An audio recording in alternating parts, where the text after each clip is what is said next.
आज जो आप सुनने जा रहे हैं वो सिर्फ खबर नहीं, सियासत के उस तहखाने की दास्तां है जहां रिश्ते भी मोहरे हैं और भरोसा सबसे बड़ा खतरा। महाराष्ट्र की राजनीति एक बार फिर कुर्सियों की शतरंज में उलझ चुकी है, लेकिन इस बार मोहरे वही हैं, बस चालें बदल गई हैं। एक बाप, एक बेटा और एक मामा जैसा नेता जिनकी फुसफुसाहट अब सियासी तूफान बन चुकी है। कहते हैं कि जिसने राजनीति को घर की दीवारों में घुसने दिया, वहां दीवारें कान भी रखने लगती हैं, और यहीं से शुरू होती है ठाकरे परिवार की नई कहानी। उद्धव ठाकरे, शिवसेना यूबीटी के कद्दावर नेता, एक पिता जो अपने बेटे को आगे बढ़ते देखना चाहते हैं। लेकिन बेटा आदित्य ठाकरे, वो क्या चाहता है? क्या उसे अपने ही पिता के फैसलों पर भरोसा नहीं रहा? सूत्रों की माने तो आदित्य को डर है, डर कि अगर उनके पिताजी ने राज ठाकरे से हाथ मिला लिया तो पार्टी का चेहरा बदल जाएगा और शायद नेतृत्व भी। सवाल उठता है, क्या आदित्य को डर है राज ठाकरे से? राज ठाकरे, वो नेता जो तल्ख तेवरों और आक्रामक हिंदुत्व के लिए जाने जाते हैं, और Aditya soft image, modern approach, बिल्कुल अलग। यानी अगर ये दो लोग एक ही स्टेज पर आ जाएं तो तालियों से ज्यादा टकराव की गूंज सुनाई दे सकती है।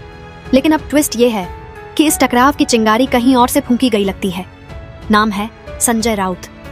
कहा जा रहा है कि यही संजय राउत हैं जो धीरे धीरे आदित्य के कान भर रहे हैं कि अगर राज आए तो तुम्हारा सब कुछ गया। और अब वही आदित्य ठाकरे मीडिया के सामने कह देते हैं, हम किसी के साथ नहीं जा रहे।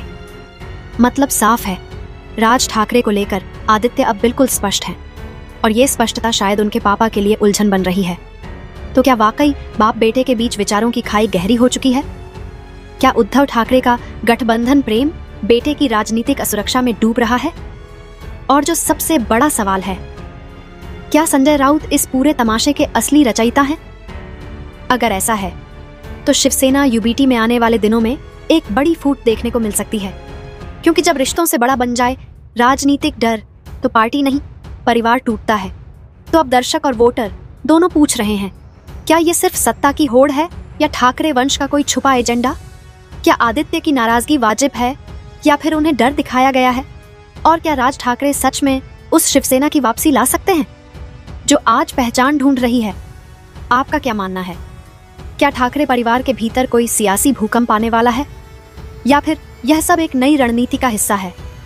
आप भी अपनी राय, अपनी बात कमेंट में जरूर रखें और वीडियो को लाइक और शेयर करें, क्योंकि सियासत के इस एपिसोड में हर मोड़ पर एक नया राज है।